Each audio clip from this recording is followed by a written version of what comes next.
నమస్కారం. హెచ్ఎంటీవీ ప్రేక్షకులకు ముందుగా రాఖీ పౌర్ణమి శుభాకాంక్షలు.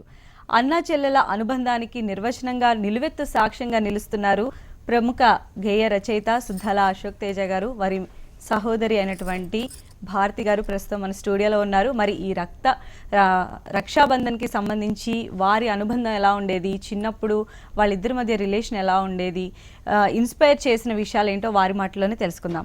నమస్కారం అండి. నమస్తే అండి. బాగున్నాను సార్, మీరు బాగున్నారా? మ్యామ్ బాగున్నారా? ఓకే సార్, మీరు ఏంటంటే ఒక మంచి గేయ రచయిత, ఎంతో మందిని ఇన్స్పైర్ చేశారు, అలానే ఆలోచింపచేశారు, అలానే కంటతడి పెట్టించారు, ఇన్ని చేశారు కదా. అంటే ఈ రక్షాబంధన్కి సంబంధించి, అంటే మనుషుల మధ్య ఉన్నటువంటి అనుబంధాలకి సంబంధించి మీరు ఎంతో లోతులకు వెళ్ళి మరీ రాసిన పాటలు కూడా చాలా ఉన్నాయి. ఈ మనుషుల మధ్య సంబంధం, ముఖ్యంగా అన్నా చెల్లెల మధ్య ఉన్నటువంటి ఈ రక్త సంబంధం గురించి మీరు ఏం చెప్తారు?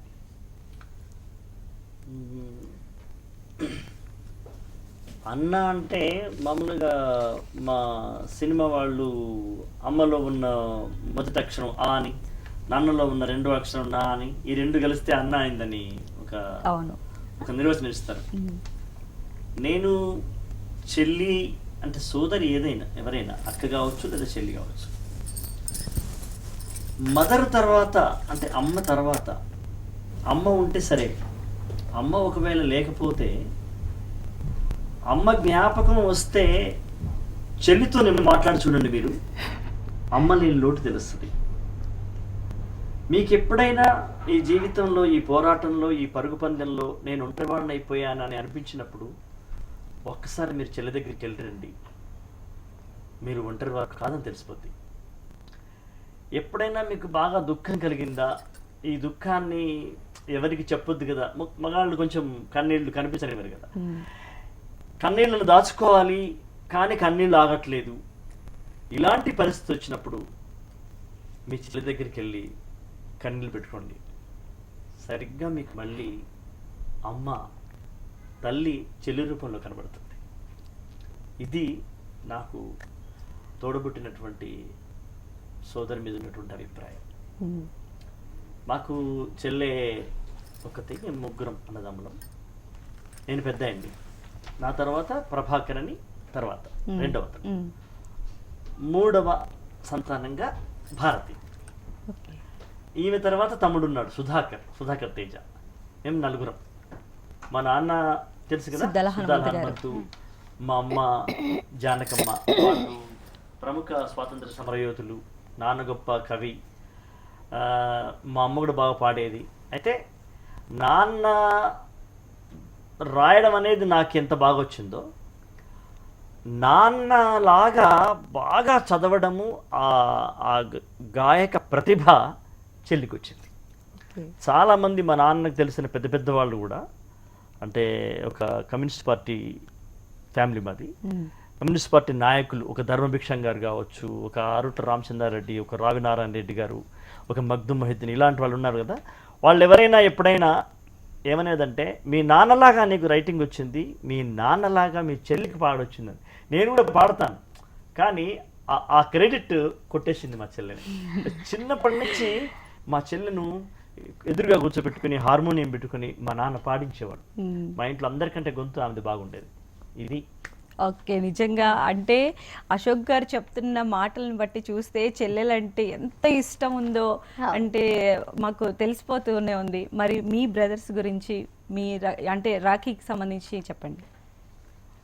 రాఖీ అంటే నిజంగా అన్న చెల్లెళ్ళ అనుబంధం కోసమే ఈ పండుగ స్పెషల్గా వస్తుందని చెప్పేసి నా అభిప్రాయం. ఎందుకంటే చాలామంది అన్నా చెల్లెళ్ళు అంటే కుటుంబాలకి వేరైన తర్వాత, వాళ్ళు పెళ్ళిళ్ళు చేసి పంపించిన తర్వాత ఆ రిలేషన్ అనేది అక్కడితోనే ఆగిపోకుండా, అమ్మా నాన్నలాగా తర్వాత ఎప్పుడు అమ్మా నాన్న ఉండరు కదా, అన్నా చెల్లికి అనుబంధం ఉండాలి అని ఒకరికి నేను రక్షగా ఉంటానమ్మా అని చెప్పేసి ప్రమాణపూరితంగా ఆ రోజు మళ్ళీ వాగ్దానం చేయడం కోసం ఈ పండుగ అనేది వచ్చిందేమో అని చెప్పేసి అనిపిస్తుంది.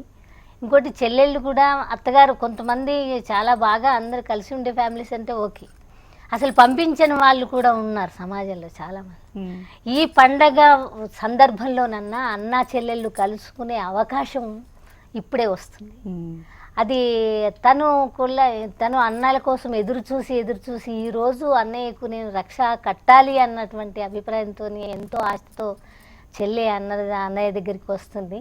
ఆ రక్షా బంధనాన్ని అన్నయ్యను విజయ కంకణం అనొచ్చు, రక్ష అనొచ్చు, ఇద్దరికీ రక్ష అనుకోవచ్చు. అలా అన్న చెల్లెళ్ళ అనుబంధానికి ఇది ప్రతీకగా నిలుస్తుందని చెప్పేసి నా అభిప్రాయం అండి. ఇది చాలా మంచి సందర్భం కూడా, మంచి ఆనవాయితీ కూడా. మరి ఇటువంటి మంచి సందర్భంలో అశోక్ గారు చెప్పినట్లు, సుద్దాల అశోక్ తేజ గారు చెప్పినట్టు మీరు ఒక మంచి గాయని అంటున్నారు. మరి ఈ యొక్క రాఖీ పౌర్ణమి సందర్భంగా రక్త సంబంధానికి సంబంధించి ఏదైనా మంచి పాట పాడతారా? అప్పుడు నేను మాట చెప్తా. చెప్పండి. చాలా సంవత్సరాల క్రితం, ఉమ్, బహుశా ఇప్పటి పిల్లలకి అర్థమై ఉంటుందో అంటే తెలుస్తుందో లేదో, హరే రామ హరికృష్ణ అని ఒక సినిమా వచ్చింది. ఉమ్, నేను ఇంట్లో పాటలు రాసామని చిన్నప్పటి నుంచి, చెల్లి పాటలు పాడేది. అయితే మా చెల్లికి ఏదైనా నచ్చిన పాట ఏదన్నా ఉంటే, అన్న ఆ పాట భలే ఉందన్న ట్యూను, ఆ ట్యూన్లో నువ్వు ఏదన్నా పాట రాయన్నా అని అంటుండేది.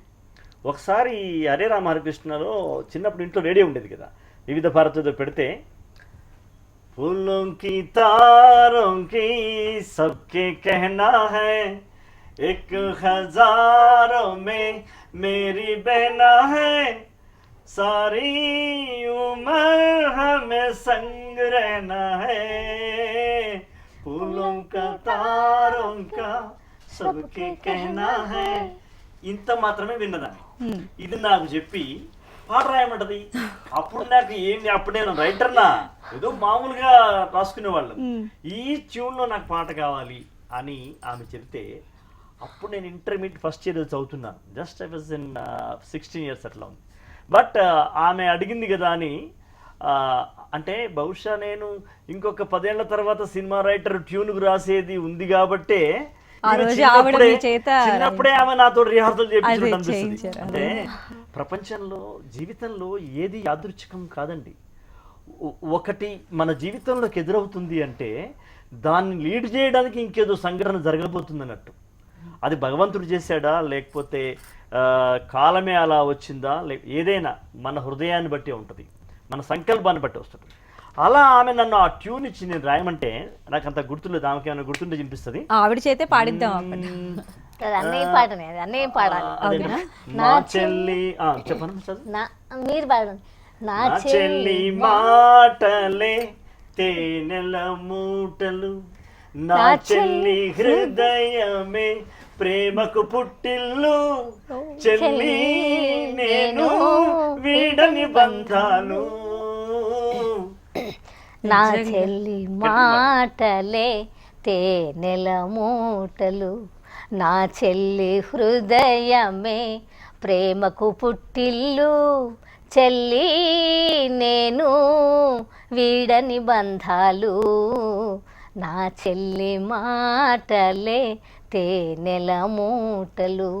చెల్లిని చూచి మల్లె మొగ్గ ముడుచుకుపోతుంది, చెల్లిని చూచి గులాబేమో అసూయ పడుతుంది, నా చెల్లి రావమ్మ చల్లనమ్మ రావే, నా తల్లి రావేమే వెన్నెలమ్మ రావే, నా చెల్లి మాటలే తేనెల మూటలు, మంచున తడసిన పారిజాతముల తళుకే నా చెల్లి, మంచున తడసిన పారిజాతముల తళుకే నా చెల్లి, భక్త త్యాగయ్య వీణియలోని గానము నా తల్లి, నా చెల్లి రావమ్మ భారతమ్మ రావే, నా చెల్లి రావమ్మ చల్లనమ్మ రావే. ఇలా ఎక్ హజారో మే అది నేను అప్పుడు ప్రయత్నం చేశాను. అంటే ఇప్పుడున్న ఆనందతనం ఉండదు కదా, ఇప్పుడున్న పాండిత్యం కావచ్చు, అనుభవం కావచ్చు, అంటే దాని అంటే చేయి తిరిగిన తనం, ఆ శిల్పం అప్పుడు లేదు కదా. అయినా కూడా బహుశా నేను అప్పుడు నేను సక్సెస్ అయినట్టు లెక్క. ఖచ్చితంగా. ఎందుకంటే మీ చెల్లెల పైన మీకున్నటువంటి ఆ ప్రేమ ఆప్యాయత ప్రతి పదంలో కూడా ఇందులో చాలా క్లియర్ గా తెలుస్తుంది. అంటే ఆవిడ మీరు ఎంత ఇష్టపడితే ఆవిడ మిమ్మల్ని ఒక పాట అడిగితే మొత్తం ఆవిడ పైన మీరు ట్యూన్ చేస్తారు. నిజంగా ప్రతి వర్డ్ ప్రతి లైన్ కూడా చాలా చాలా బాగున్నాయండి. అంతేందుకండి, అసలు మా చెల్లెను పెళ్ళప్పుడు మా నాన్న మా అమ్మ ఒక సంబంధం ఇష్టపడ్డారు. ఇష్టపడి దాదాపుగా ఖాయం చేశారు. నేను హైదరాబాద్ నుంచి వెళ్ళా. నాకు ఆ సంబంధం నాకు ఇష్టంలే. ఓకే, నాకు ఆ సంబంధం వాళ్ళ ఇంటికి వెళితే వాళ్ళ ఏదో నాకు ఇబ్బంది అనిపించేసి నేను క్యాన్సల్ చేసి నాకు ఇష్టమైన సంబంధాన్ని మళ్ళీ పెళ్లి చేయించాను. అంటే మామూలు విషయం కాదు నిజంగా. ఆ రోజుల్లో నిజంగా పెద్ద అటెంప్ట్ చేశారు మీరు. చాలా పెద్ద అటెంప్ట్. మా సారు తనకు ముందే ఫ్రెండ్. ఓకే, మా ఫ్రెండ్ చూసి ఆయన బాగా వైట్ అది బాగుంటాడు ఆయన. ఓ మా చెల్లెకి ఇతను కరెక్ట్ అని చెప్పేసి మళ్ళీ మా నాన్న దగ్గరికి వెళ్తే మా నాన్న వాళ్ళ బాల్య మిత్రుని కొడుకే ఆయన. ఓకే, సో అక్కడ మీరు కాస్త తప్పించుకున్నారేమో మరి. అంటే ఏమైనా మీ ఫ్రెండ్ మా అమ్మ సర్దుబాటు చేస్తుందిగా. మా అమ్మ ఏమైనా సర్లేండి మీ చిన్నప్పుడు ఫ్రెండ్ కొడుకే కదా ఆయన, వాడు చూశాడు కదా అది ఎట్లా ఎత్తిపోయింది కదా అట్లా ఆయన. కాబట్టి వెరీ మోర్ ఇంట్రెస్ట్, చాలా కేర్. నిజంగా చాలా అదృష్టం అండి ఇలాంటి ఒక అన్న దొరకటం, మీకు ఇలాంటి ఒక చెల్లెలు దొరకటం అనేది నిజంగా చాలా అదృష్టం. అండ్ మీతో మాట్లాడడానికి పద్మజ గారు అనే కాలర్ మనకి లైన్ లో ఉన్నారు. పద్మజ గారు మాట్లాడండి. శుద్ధాల అశోక్ తేజ గారు ఉన్నారు, అలానే వాళ్ళ సిస్టర్ భారతి గారు ఉన్నారు. హలో హలో హలో, నమస్కారం అన్నయ్య. నమస్కారం అక్క. నమస్తే అమ్మా. నమస్తే పద్మజ. అక్క నేను పద్మజాన్ అక్క. బాగున్నావారే అమ్మా? బాగున్నా అక్క. బాగున్నారా అక్క మీరు? బాగున్నాం. ఎక్కడి నుంచి అమ్మా? అన్న నేను హైదరాబాద్ అన్నా. అక్క నేను కస్తూర్బాలో టీచర్ చేసేవాళ్ళం అన్న. నేను నాకు గవర్నమెంట్ జాబ్ వచ్చింది, ఇప్పుడు గజ్వేల్లో చేస్తున్నాను. ఓ వండర్ఫుల్ వండర్ఫుల్. బాగున్నారమ్మా? బాగున్నా అన్నయ్య. అన్నయ్య అక్క ఒకసారి రాఖీ పౌర్ణమికి వెళ్దాం అన్నయ్య దగ్గరికి అన్నారు. థ్యాంక్ యూ అమ్మా. Thank you. మీరు ఏదైనా మంచి పాట పాడించుకోవాలనుకుంటున్నారా పద్మజ గారు? అవునండి. అడగండి మరి, మొహమాట పడకండి. ఇప్పుడు ఎవరు పాడాలి చెప్పు. అలానే అక్క పాట పాడుతుందండి. అక్క ఏ పాట పాడమంటావు? ఆడదాని మీద ఓ అదా పాట పాడేటప్పుడు చూసినయ్య. ఆ పాటతో అక్కతో అటు అభిమానం అయింది నాకు. అందరూ కస్తూర్లో వెళ్తున్నాం మేము జోన్గిరి. అయితే నేను ఒక పాట పాడుతుంటే అక్క చాలా అప్రిషియేట్ చేస్తుంది. వీరనారాయణ పాట పాడుతుంది. Okay okay. సో మరి నెక్స్ట్ కాల్ కూడా తీసుకున్న తర్వాత మీరు ఆ పాట పాడుదురు కానీ ఖచ్చితంగా. నెక్స్ట్ కాల్ వెంకట సుబ్బయ్య గారు ఉన్నారు తిరుపతి నుంచి. వెంకట సుబ్బయ్య గారు మాట్లాడండి. అశోక్ తేజ అన్న గారికి నమస్కారం అన్న. నమస్తే నమస్తే నమస్తే. బాగున్నారయ్యా? సోదరితో కలిసి మీరు ఆత్మీయ అనుబంధం ద్వారా స్టూడియోలో కలపడినందుకు ధన్యవాదాలన్నా. థ్యాంక్ యూ తమ్మి. మీకు కూడా థ్యాంక్స్ అమ్మా. మేము పొద్దుటూరులో తమని కలిసామన్నా. మున్స్వామి ఆర్ట్స్ క్రియేషన్ తరఫున 89లో తమని కలిసి అద్భుతంగా సన్మానించుకున్నాం తమని. ఓ ఓకే ఓకే. 89 99 అన్న. 99. థ్యాంక్ యూ తమ్మి. థ్యాంక్ యూ నా. మీ అద్భుతమైన కవిత సృష్టి ఇంకా మేము వినాలి. మీ కవితా గానం మేము వినాలి. తప్పకుండా ఇలాగే కొనసాగిద్దాం. థ్యాంక్ యూ నా. అమ్మా. శుభాకాంక్షలు. థ్యాంక్ యూ భారతి గారు. మరి పద్మజ గారు అడిగినటువంటి ఆ పాట ఒక్కసారి. అది ఆడిదాన్ని అంటే ఒక స్త్రీ, అంటే ఒక పల్లెటూరు స్త్రీ మీద రాసినటువంటి పాట అది. అంటే తల్లిగారింటి కాడ ఆడపిల్ల అంటారు. ఆడపిల్ల అంటే ఇక్కడ పిల్ల కాదని, ఆడపిల్ల. అత్తగారింటి దగ్గరికి పోతే ఆడదని అంటారు. అక్కడ కూడా ఇక్కడదని చెప్పరు, అందరూ ఆడ అంటారు. మరి నేను ఎక్కడ, వేర్ ఇస్ మై అడ్రస్ అని అప్పుడు నేను ఒక సోషల్ అవేర్నెస్ కోసం రాసిన పాట. ఒక పల్లవి ఆడిదాన్నిరో నేను ఆడిదాన్నిరా, ఈడ ఎవరికి కానిదాన్ని యాడిదాన్నిరా, నేను ఏడిదాన్నిరా, పాడుగాను మళ్ళా ఇప్పుడు ఆడిబోరి పుట్టిందని పొత్తిళ్లలో నన్ను చూసి మొత్తుకున్నదట తల్లి పైకమెక్కువీయరని తిట్టిందట మంత్రసాని ఆడిదాన్నిరో నేను ఆడిదాన్నిరా ఈడ ఎవరికి కానిదాన్ని యాడిదాన్నిరా నేను యాడిదాన్నిరా. సూపర్ అసలు. అలా సాగిపోతుంది. అలా సాగిపోతుంది, లైఫ్ అంతా చెప్తుందన్నమాట. అనేకం ఒక పొడవైన పాట అది. అసలు ఎట్లా అంటే నేను మంచంలో ఉండి వాళ్ళ మంచి చెడ్డ చెప్పబోతే ఆడోళ్లకు తెలియదు మమ్మీ అని లెక్కే చేయరేది అంటే మమ్మీ అంత నాగరికత పెరిగినా కూడా ఆడదాన్ని ఇంకా కొంచెం తెలియనట్టుగానే చూస్తున్నారు అని అప్పుడు సమాజాన్ని బట్టి మార్పు వచ్చింది అనుకోండి. ఇప్పుడు సినిమాలోకి రాకన్నా ముందు చాలా పాటలు రాశారు. ముందు అయితే అన్నయ్య నాతో సినిమా పాటలు పాడనీయకపోయేది నాకు. అవునా? మరి అసలు మీకు అందుకే ఎప్పుడైనా నాకు వెళ్తే సినిమా అనిపించిందా? పాటలు ఎక్కువ ఎక్కడికైనా వెళ్తే సినిమా పాటలు అన్నయ్య సినిమాలో పనిచేస్తున్నాడు కదా, సినిమా పాటలు మీకు బాగా వచ్చా అని చెప్పేసి అందరు అనుకుంటారు. అన్నయ్య రాసిన సినిమాల్లో అన్నయ్య రాసిన పాటలు సినిమాలో తీసుకున్నవి మాత్రం వస్తాయి, కానీ మిగతా సినిమా పాటలకు ఇంట్రెస్ట్ పెట్టకుండా చేసింది మాత్రం అన్నయ్యనే. దానికి కారకుడు అన్నయ్య. అంతేనా? ఎప్పుడు మరి సినిమా మీకు ఎప్పుడైనా అనిపించిందా అరే వేరే పాట అసలు నేను పాడేదాన్ని. పాడితే ఒకసారి ఏం చేసిందంటే నేను సినిమా ఏదో పాట పాడుతున్నాను, నేను పాడుతుంటే నువ్వు పాడితే జానకి లాగా పాడిందంటారు, సుశీల లాగా పాడిందంటారు, జిక్కి లాగా పాడింది, లాగా వద్దురా నువ్వు భారతి లాగానే పాడాలి, నువ్వు భారతిగానే పాడాలి అంటే ఆయన మీ ఐడెంటిటీ కోసం ఆయన తప్పించి మిమ్మల్ని వేరే పాటలు పాడద్దన్నారండి. అది అక్కడ అది నాకు తర్వాత ఇప్పుడు అర్థమైంది. నాకు చిన్నప్పుడు నాకు అసలు తెలియదు. చెల్లెను ఒక గొప్ప సింగర్ గా చూడాలి. అంటే సింగర్ అనగానే సినిమా అనేటువంటి ఒక పరిధిలోకి తీసుకురావద్దు. సింగర్ అంటే అద్భుతమైన సింగర్స్ వేరే ఉన్నారు. ఇప్పుడు ఒక నిజంగా ఒక పాట అనేది ఒక మనిషిని ఆలోచింప చేస్తుంది, ఎంతో ఇంపాక్ట్ అనేది ఉంటుంది. అలా ఒక ప్రజా గాయనిగా చేయాలనే ఆలోచన ఉన్నవాడిని కాబట్టి సినిమా అనగానే పోలిక వస్తుంది. సుశీల అలా పాడింది, ఇక్కడ ఇలా పాడుతుంది. అదే ఈమె నేను రాసిన పాట పడింది అనుకో, ఈమె ఏది పాడితే అదే వేదం అవుతుంది, ఇదే కరెక్ట్ అవుతుంది.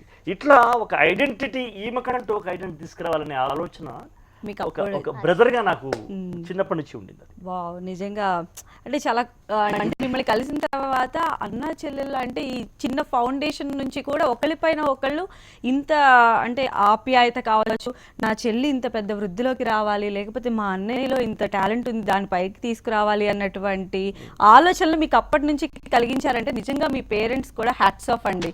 అండ్ మీతో మాట్లాడడానికి నెక్స్ట్ క్రాంతి కుమార్ గారు ఉన్నారు, వారితో కూడా మాట్లాడదాం. క్రాంతి కుమార్ గారు, శుద్ధాల అశోక్ తేజ గారు ఉన్నారు, అలానే భారతి గారు ఉన్నారు, మాట్లాడండి. సార్ నమస్కారం సార్. నమస్తే క్రాంతి బాబు. సార్ నేను బండలింగాపూర్ నుంచి మీ శిష్యుని సార్. బాగున్నావు బాబు? బాగున్నా సార్, నేను అగ్గబాలయ్య కొడుకుని. అవునా? ఓకే ఓకే, నేను టీచర్ గా చేశాను. శుభాకాంక్షలు సార్. నీకు కూడా శుభాశిస్సులు. Thank you sir, thank you sir. మీరు చిన్నప్పుడు మీరు ఒక పాట పాడదు సార్. ఏం పాట పాడారు? తిన్నక్క అని. ఏం పాటరా? చదువు చాలా సులువు సిన్నెక్క, అదేనా?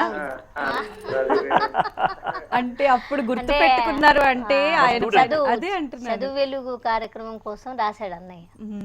అంటే పల్లెల్లో ఉన్నటువంటి కొంచెం పెద్దవాళ్ళు అయినటువంటి పనిచేసే మహిళలకి మాకు చదువు రాదు, ఈ ఏజ్ లో మాకెక్కడ చదువు వస్తుంది అని చెప్పి అని వాళ్ళు చేసే పని, మీరు చేసే పని కంటే గొప్పదేం కాదు చదువు, చాలా ఈజీ అని చెప్పేసి చెప్పడం కోసం అప్పుడు రాసాం అనమాట. అది ఓకే, నీకు ఐడియా ఉందమ్మా? అది ఆ పాట కూడా పాడదామండి. నెక్స్ట్ ఒక కాలర్ ఉన్నారు, విష్ణు గారు, మాట్లాడండి. హలో విష్ణు గారు. సార్ గోరెట్ల వెంకన్న మీ యొక్క సాహిత్యాన్ని నేను కూడా చాలా ఇష్టమయ్యాను సార్. నేను మీరు ఏంటమ్మా? గోరెట్ల వెంకన్న గారు మీ యొక్క సాహిత్యాన్ని నేను చాలా ఇష్టపడతాను సార్. నేను okay okay, thank you thank you. అయితే మీ పాటలతో మీ ఎంకరేజ్మెంట్ తోటి నేను కూడా ఒక పాట రాశాను సార్. అది సంతోషమయ్యా. ఒక అన్న తన చెల్లెల్ని పెళ్లి చేస్తూ పంపినప్పుడు ఏడ్చుకుంటా వాడతారు సార్. ఒక పాట నేను పాడతా ఇప్పుడు మీకోసం. అది ఓకే, వినిపించమ్మా, ఒక పల్లవి వినిపించు సార్. ఏడవకు ఏడవకు ఏడవకు యమ్మ, ఏచి ఏచి నీ బతుకును కలత చెందనీయకమ్మ. ఓకే ఓకే, బాగుంది బాగుంది. బాగుంది. ఓకే, ఇప్పుడు ఇందాక కాలర్ క్రాంతి గారు అడిగినటువంటి ఆయన చదువు ఆ పాట అయితే నేను గవర్నమెంట్ టీచర్గా పనిచేశాను కదా. అప్పుడు నేను చదువు వెలుగు కార్యక్రమంలో మాకు ఒక బాధ్యత అప్పచెప్పారు కలెక్టర్ గారు. నేను ఒక ఊళ్ళో వెళ్ళి మీరు చదువు నేర్చుకోవాలి అది ఇది అంటున్నప్పుడు ఆ ఊళ్ళో ఉన్న ఒక ఈ మామూలు పని చేసుకుంటారు కదా, వ్యవసాయం పనులు చేసుకునే వాళ్ళు, చేతి వృత్తులు చేసుకునే వాళ్ళు, గీ ఐసులు మాకు ఐస్ అంటే వయసు, గీ ఐసులు మాకు చదవత్తదా అంటే చదువు వస్తుందా, ఈ వయసులో మాకు చదవత్తదా, ఏ పంతులు నువ్వు ఆ లెవెల్లో పంపించిండు కలెక్టర్కో దిక్కు బుద్ధి లేదు నీకు అది లేదు, కానీ ఇప్పుడు మాకు వస్తుందా, ఏదో కలవమంటే కలుపుతాం, నాటేయమంటే నాటేస్తాం, ఇంత వంట చేయమంటే వంట చేస్తాం, ఇంత ఊడమంటే ఊడుతాం, అలకమంటే అలుకుతాం, అంతేగాని మాకు ఇప్పుడు చదువు వస్తుందా అన్నప్పుడు నాకు ఒక ఆలోచన ప్రారంభమై నేను ఒక పాట రాసిన, మీరు చేసేదానికంటే చదువు చాలా సులభమని. నీకు ఐడియా ఉందమ్మా అది? కొంచెం పాడండి. చదువు చాలా సులువు చిన్నక, దాన్ని సాధించుకో తల్లి చిన్నక, సాముకులే తంట చదువుకు ముదురంట, సామెత వినలేదా చిన్నక్క, చదువు చాలా సులువే చిన్నక్క, దాన్ని సాధించుకో తల్లి చిన్నక్క, తెల్లవారగా ముందే వాకిలుకి చల్లి మల్లె మొగ్గలోలే ముగ్గులేస్తారు, 7 రథముల ముగ్గు ఎంతెంత ముద్దు, 7 శిలకల ముగ్గు ఇంకింత ముద్దు, ముగ్గు రాతల కన్నా చిన్నక్క, అక్షరాల రాత సులువు చిన్నక్క, చదువు చాలా సులువు. ఇట్లా 10 గంటల రాత్రి 10 మంది చుట్టాలు మీ ఇంటికి వస్తే కోడిగుడ్డు తెచ్చి పెసరు పప్పు చేసి వంటలొడ్డిస్తావు, వంట చేసే తల్లి చిన్నక్క, వంట చేసుడు కన్నా చిన్నక్క, చదువు ఎంత పాటిదిన నీకు చిన్నక్క. సూపర్. అసలు అంటే చాలా మందికి కూడా నిజంగా చదువు అంటే అదేదో పెద్ద బ్రహ్మ విద్య అన్న ఫీలింగ్ లోనే ఉంటారు, కానీ మనం చేసేటువంటి శారీరక శ్రమతో కూడిన పనుల కన్నా చూస్తారు కదా, ఒక రథం ముగ్గేస్తే అది ఎంత చిక్కు చిక్కుగా ఉంటుందో, ఓ పెద్ద బియ్యే అమ్మాయికి ఏమన్నా ఆ ముగ్గు వేయరాదు, కానీ ఎంత ఈజీ అంటే రాయడం. కాబట్టి అలా వాళ్ళకి తీసుకుని వాళ్ళకి చెప్పే పని నిజంగా. అండ్ మనతో పాటు ఇప్పుడు ఇంకొక కాలర్ వెయిట్ చేస్తున్నారు. Hello hello okay, call cut అయిందండి. నెక్స్ట్ మళ్ళీ కనెక్ట్ చేద్దాం. అండ్ మీ చైల్డ్హుడ్లో మీ చిన్నప్పటి నుంచి కూడా మీరు చేసినటువంటి సరదా సందర్భం ఏదైనా ఉందా? అంటే మీరిద్దరూ కలిసి మీ పేరెంట్స్కి తెలియకుండా చేసినటువంటి ఏమైనా ఇన్సిడెంట్స్ అలాంటివి ఏమైనా ఉన్నాయా మీ లైఫ్లో? అంటే అమ్మా నాన్న వెళ్ళకుండా మేము చేసిన సంగతులు కాదు, కానీ నేను అల్లూరి సీతారామరాజు చూశాను. కృష్ణ గారు అల్లూరి సీతారామరాజు. అల్లూరి సీతారామరాజు నేను ఒక 10 సార్లు చూసింటాను. చూసిన తర్వాత నేను అల్లూరి సీతారామరాజు, రూదర్ఫర్డ్ ఇద్దరి మధ్యన సంభాషణని నేను ఒక నాటకంలాగా రాశా. ఓకే. రాసి మా తమ్ముడును రూదర్ఫర్డ్, ఈమెనేమో సీతారామరాజు. ఓకే, సో ఆ ఇంట్రెస్టింగ్ ఇన్సిడెంట్ మనం ఇంకా డిస్కస్ చేద్దాం. నెక్స్ట్ ఒక కాలర్ ఉన్నారు. Hello okay. హలో. హాయ్ అక్క. హాయ్ తమ్మి. ఎవరమ్మా? అంటే ఇక నల్లగొండ జిల్లా ఆంధ్రప్రదేశ్ మొత్తం అక్క అంటే ఇంకెవరో అక్క అనకూడదు. తమ్మి తమ్మి తమ్మి నాకు అందరు తమ్ముళ్ళే, అందరు అన్నలే కానీ చెప్పండి. బాగున్నారా అక్క? బాగున్నాను తమ్మి, బాగున్నాను. సీతారామరాజు చేసినప్పుడు నేను చూసాను అక్క. అవునా? Okay, thank you. అంటే ఈ పాటకి అసలు మీరు తెలియదు. అరే మాత్రం తెలియదు రూదర్ఫర్డ్.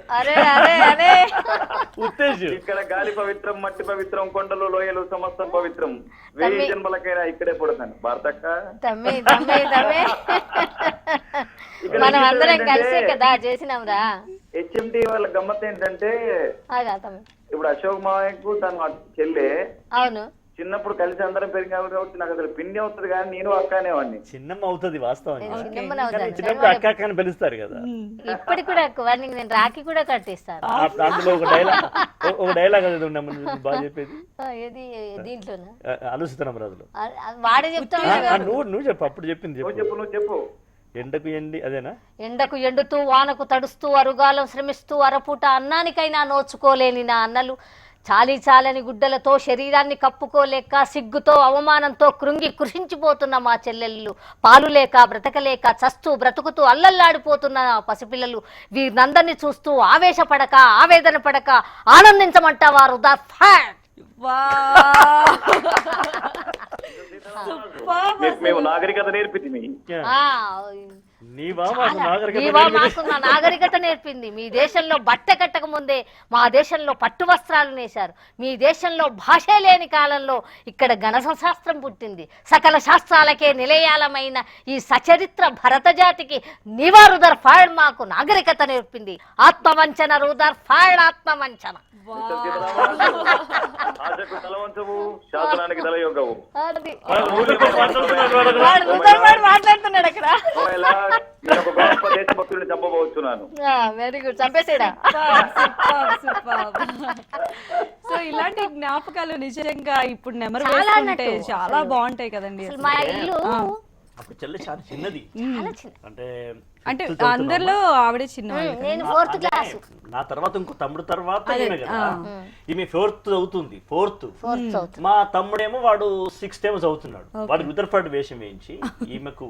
మా అదృష్టం ఏంటంటే ఎదురుగా ప్రేక్షకులలో మా నాన్న ఉత్తేజ్ వాళ్ళ ఫాదరు, వాళ్ళ అమ్మ అంటే మా అక్క, మా అక్క, మా బావ, మా నాన్న, మా అమ్మ ఎదురుంటే వీళ్ళకి మేకప్ చేసింది కూడా మా వాళ్ళే, మా నాన్ననే. మా మేనమామ సత్యనారాయణ మామయ్య. ఆమె బ్రహ్మాండంగా ఉందనుకో, గడ్డం బిడ్డం పెట్టేసేసి ఇంకా తెల్లగా ఉంటది కదా కాస్త. ఇక ఆమెకు అవన్నీ వేసి, ఆ కాషాయ వస్త్రాలు వేసి ఆమె అలా ప్రజల్లోంచి నడిచొస్తుంటే ఓ సీతారామరాజు. ఇవన్నీ ఒక అద్భుతమైన జ్ఞాపకాలు కదా. నిజం, చాలా. మా నాన్న మా అమ్మ వాళ్ళ ఇంట్రెస్ట్ కూడా చూడండి. అప్పుడు బాగా అంటే ఇవన్నీ ఇలాంటివన్నీ పట్టుకొచ్చి చేయిస్తుండేది. మేము స్కూల్లో చేయడానికి కూడా మేము మమ్మల్ని పేర్లు ఇవ్వమనేది. ఏం చేస్తున్నామంటే అక్కడ చెప్పొద్దని చెప్పేది అన్నయ్య. మీరు ఏం పాత్ర చేస్తున్నారు అంటే అక్కడేం చెప్పొద్దు అనేది. అంటే ఆ స్కూల్లో టీచర్స్, మేకప్ వేసే వాళ్ళు అందరూ కూడా మా కార్యక్రమం జరిగేటప్పుడు అందరూ వేదిక ముందుకు వచ్చేవాళ్ళు అనమాట. ఇంట్లోనే రిహార్సల్స్. అంటే మా ఇల్లు మొత్తం ఎట్లా ఉండేదంటే ఒక కళాఖండం లాగా. ఎప్పుడు కూడా మా నాన్న ఈ పాట ఇప్పుడు ఎందుకు పాడుతున్నారు, ఈ నాటకం ఎందుకు వేస్తున్నారు, ఇది ఏంటి ఇంట్లో అల్లరి అనే అటువంటి సందర్భాలు అసలు ఇసుమంతా కూడా లేవండి.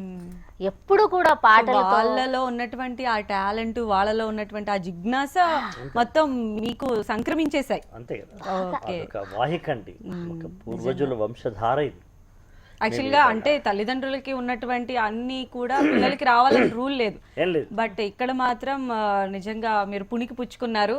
ఉత్తేజ్ గారు, మరి ఈరోజు రాఖీ పౌర్ణమి సందర్భంగా మరి మీరు అశోక్ తేజ గారితో కానీ భారతి గారితో ఏమైనా మంచి పాట పాడించాలనుకుంటున్నారా?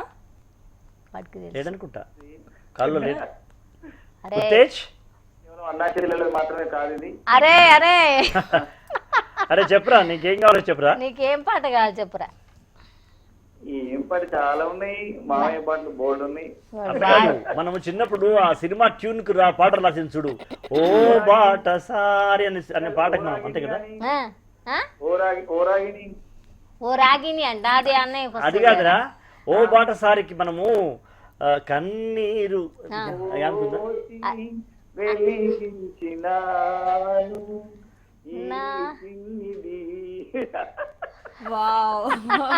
అయితే నేను ఈ సినిమా పాట పాడుతున్నాను అనమాట. మెల్లిగా నాకు నచ్చింది ఆ ట్యూన్.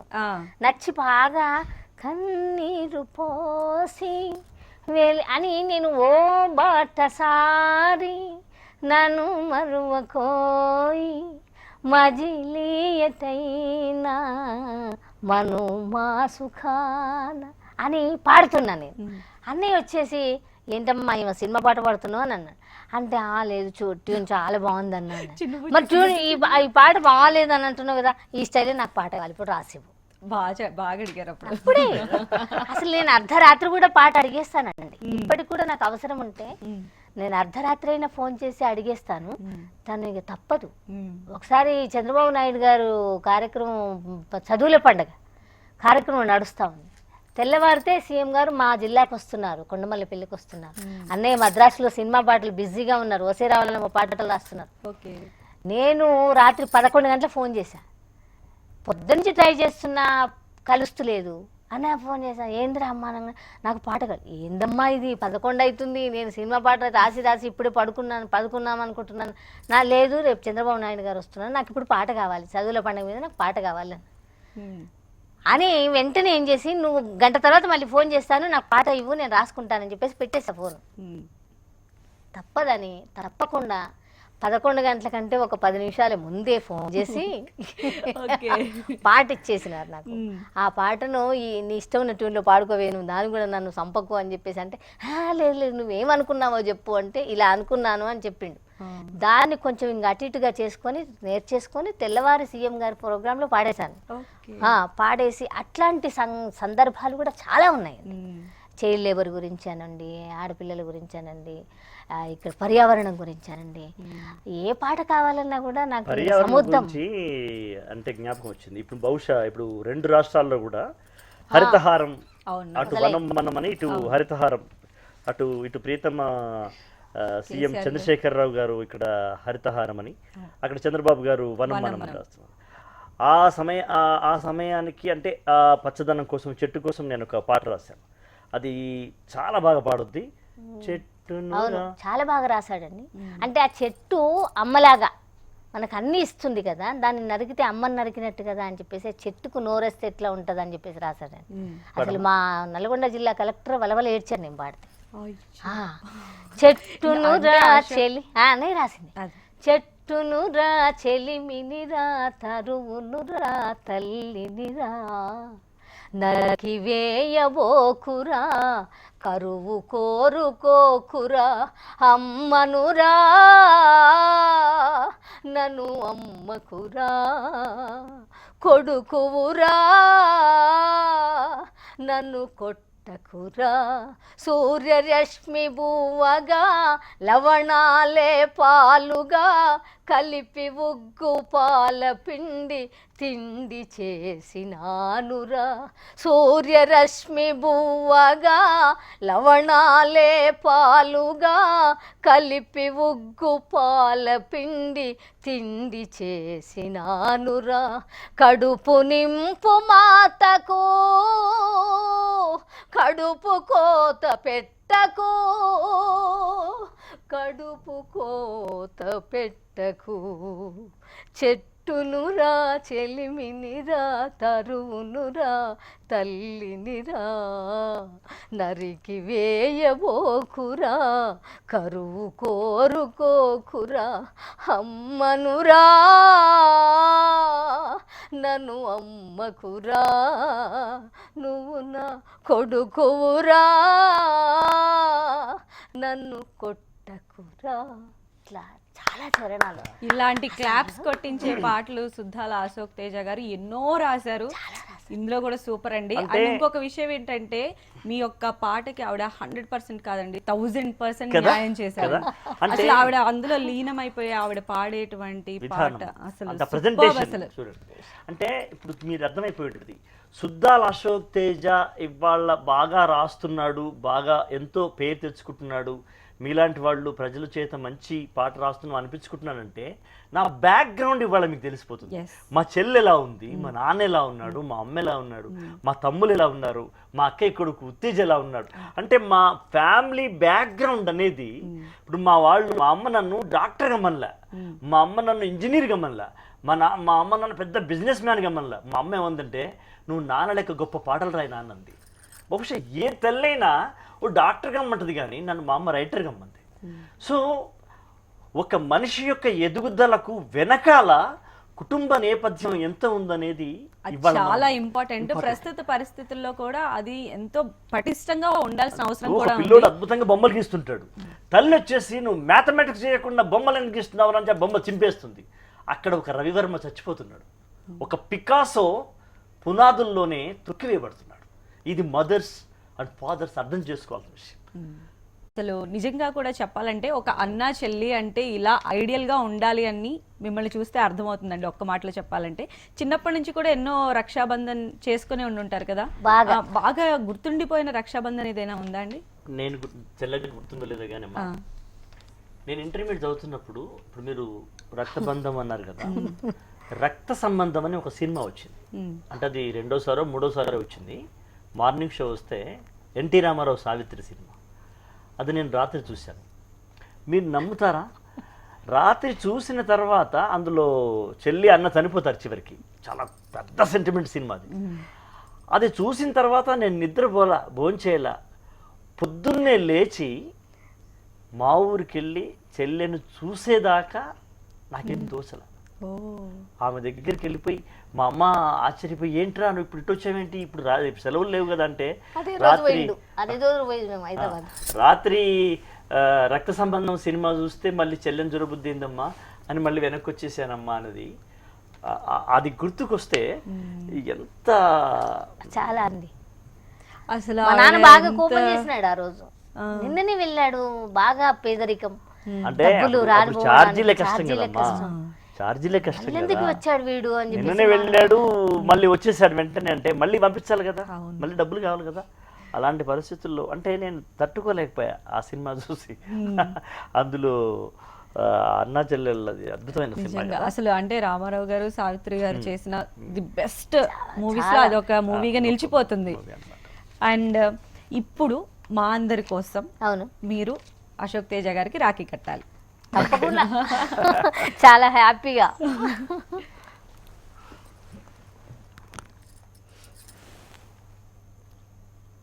రాఖీ కడుతూ ఒక మంచి పాట పాడితే ఇంకా చాలా బాగుంటుంది. అన్న పాడతారా, చెల్లెలు పాడతారా? నేను పాడాలి, ఎప్పుడు నేనే పాడతా కదా. చెల్లెలకి మరి గిఫ్ట్ ఇవ్వండి అశోక్ తేజ గారు, ఒక మంచి పాటతో బ్లెస్సింగ్స్ ఇవ్వండి.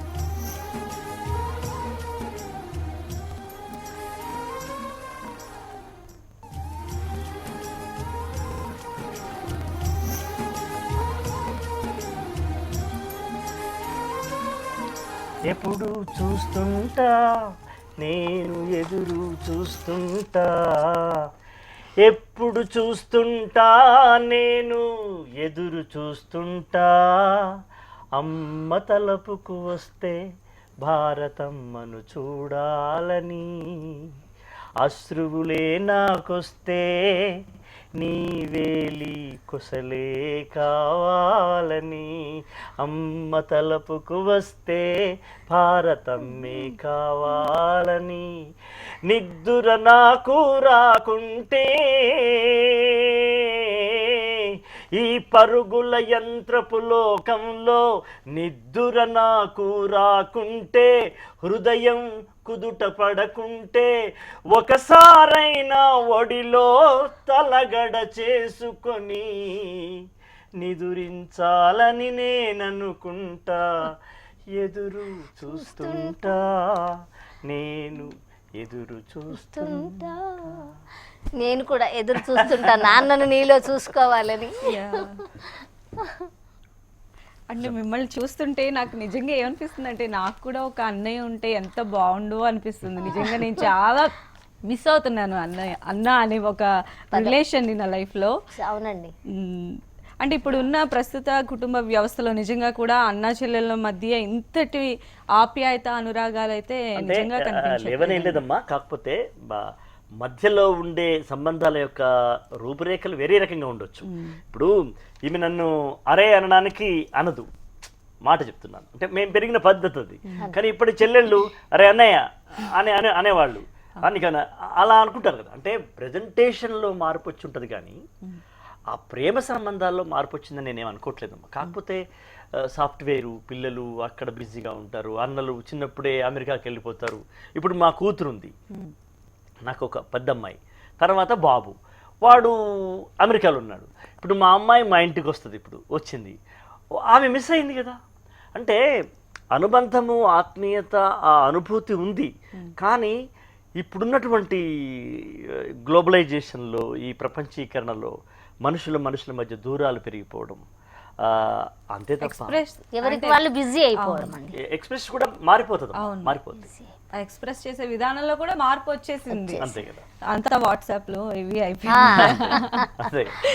అండ్ భారతి గారు, అశోక్ తేజ గారు రాసిన ఎన్నో మంచి పాటలు ఉన్నాయి. అవి సినిమా పాటలు అవ్వచ్చు. అండ్ మీ నాన్నగారు ఎస్పెషల్లీ హనుమంత్ గారు రాసిన సాంగ్స్ లో మీకు బాగా నచ్చిన సాంగ్ ఒకటి పాడతారా? నాన్నగారు రాసిన పాట. నాన్నగారు రాసిన పాటలు పాడండి ఫస్ట్.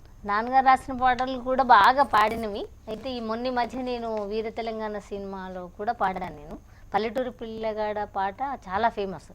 ఆ పాట అంటేనే ఇంకా నా సుద్దాల హనుమంత్ గారు రాశారు అని చెప్పేసి. అంటే అది బాగా పాడిందే కదా. ఈ కూలి పాట జ్ఞాపకం ఉందండి, రావోయి రావోయి రావు, అది పాడు. అంటే ప్రేక్షకులు కూడా ఓకే బాగా ఎంజాయ్ చేస్తారు. బాగా ఎంజాయ్ చేస్తారు. ఓకే. అయితే అప్పుడు వ్యవసాయం చేసేటువంటి రైతుల గురించి, పేద రైతు గురించి రాశాడు నాన్న రాసిన పాట. ఓకే. రావోయి లేవోయి భాయి వ్యవసాయ కూలి, ఎవరికి నీపై జాలి లేదాయనోయి, ఎవరికి నీపై జాలి లేదాయనోయి, అర్ధరాత్రి నిదురాలేసి ఆలు బిడ్డల ప్రేమను బాసి, పొద్దు పొడువక ముందే దొరలా పొలము పనిలో నిలువవలసే, పొద్దుగూకులు ఎంత చేసినా పూట గడువదాయగదోయి వ్యవసాయ కూలి, రావోయి లేవోయి భాయి వ్యవసాయ కూలి, ఎవరికి నీపై జాలి లేదాయనోయి, మోటదోలా నీవే పోతే నాటు పనికిల్లాలు వెడలే, కట్టగడపన కమ్మల గుడిసే గాలివాన కలవర పరిచే, గూటిలో పిల్లల గతి ఏమో గుండె తల్లడిల్లు గదోయి వ్యవసాయ కూలి, రావోయి లేవోయి భాయి వ్యవసాయ కూలి, ఎవరికి నీపై జాలి లేదాయనోయ్. సూపర్. అసలు హనుమంత్ గారు నిజంగా ఆయన ఇప్పుడు సూపర్ అంటే సూపర్, ఇంకా మాటలు రావట్లేదండి చెప్పడానికి. వాళ్ళు ప్రజల కోసమే, అవును, బ్రతికి ప్రజల కోసమే అంకితం అయిపోయి నిరంతరం అండి, నిరంతరం ప్రతి క్షణము వాళ్ళ గురించి ఆలోచన. మా ఇంట్లో అసలు ఏమన్నా లేవు, తినడానికి లేవు అని చెప్పేసి చెప్పుకోవడానికి, మామూలుగా కుటుంబ సభ్యులకు సంబంధించినటువంటి విషయాలు మాట్లాడుకోవడానికి అతి తక్కువ సమయం అన్నమాట. ఎంతసేపటికి ప్రజల గురించి, వాళ్ళ బతుకుల గురించి ఆలోచించడము, పాటలు రాయడము, సాహిత్యం రాయడం, అలా అలా ఇంట్లో అందరికీ అన్నయ్య రాస్తాడు, రెండో అన్నయ్య రాస్తాడు, తమ్ముడు రాస్తాడు, మేము పాడతాము. అలా జరిగిపోయింది మా ఫ్యామిలీ మొత్తం. ప్రజల్లో మమేకం అయిపోతూ ప్రజల్లో చైతన్యం. అసలు వాళ్ళు ఇంటి పక్కల వాళ్ళు ఏమనేది బాధలు అన్ని కూడా మీరు మొత్తం ప్రపంచానికి తెలియచేస్తున్నారు. నిజంగా ఈ రాఖీ పౌర్ణమి సందర్భంగా మీ ఇద్దరిని కలవటం నిజంగా నాకు చాలా చాలా సంతోషంగా ఉందండి. అండ్ హెచ్ఎం టీవీకి మీరు రావటం కూడా చాలా చాలా హ్యాపీగా ఉంది. ఆమె కూడా ఒక పాట రాస్తండి. ఆమె రాసిన పల్లవి కూడా ఒకటి వినిపిస్తే ఈ సమావేశానికి ఒక ముగింపు అవుతుంది. నువ్వు రాసిన ఏదో టీచర్ గురించి రాసినావా, ఎవరి గురించి రాసినావు కదా, టీచర్ రిటైర్మెంట్ అవుతుంటే నువ్వేదో పాట రాసావన్నావు. అవునా, ఏదో గుర్తులేదండి. ఓకే, గుర్తులేకపోతే వదిలేయి. అప్పటికప్పుడు రాస్తూ ఉంటాము. అవి మాకు మేము లెక్కలో తీసుకోము, ఎందుకంటే మహాగ్రంథం పక్కన పెట్టుకున్న తర్వాత. Okay okay. సో డెఫినెట్ గా ఈసారి వచ్చినప్పుడు మాత్రం ఆ సాంగ్ ని వదలకుండా మనం పాడిద్దాం ఖచ్చితంగా. అవన్నీ కూడా మీరు తీసుకురావాల్సిందే. తప్పకుండా తీసుకొస్తానండి. అసలు మీరు ఇట్లా చేస్తానంటే నేను ఇంకా చాలా ఎక్కువ తీసుకొని వచ్చాను. అంటే ఇది ఇంకా ఇక్కడతో ఆపాలని అయితే మాకు నిజంగా కూడా లేదు. సమయం అనేది ఎప్పుడైనా ఉండాలి. మనం అందరం సమయానికి లోపడిన వాళ్ళమే. ఖచ్చితంగా. Thank you so much Ashok Teja గారు, thank you so much Bharati గారు, థ్యాంక్ యూ సో మచ్. మనం అన్నాచెల్లెల రాఖీ సందర్భాన్ని, సమాజాన్ని ఇముడుచుకొని ఒక కుటుంబ విలువల్ని కూడా అందులో కలుపుకొని ఒక బ్రాడ్ గా మనం డిబేట్ చేసినట్టే. Anyhow, thank you so much. అందరికీ నమస్కారం. హెచ్ఎం టీవీ ప్రేక్షకులందరికీ కూడా ధన్యవాదాలు. రాఖీ పండుగ యొక్క శుభాకాంక్షలు. ఓకే, ఇది ఇవాల్టి రక్షాబంధన్ స్పెషల్ చిట్ చాట్. చూస్తూనే ఉండండి హెచ్ఎం టీవీ.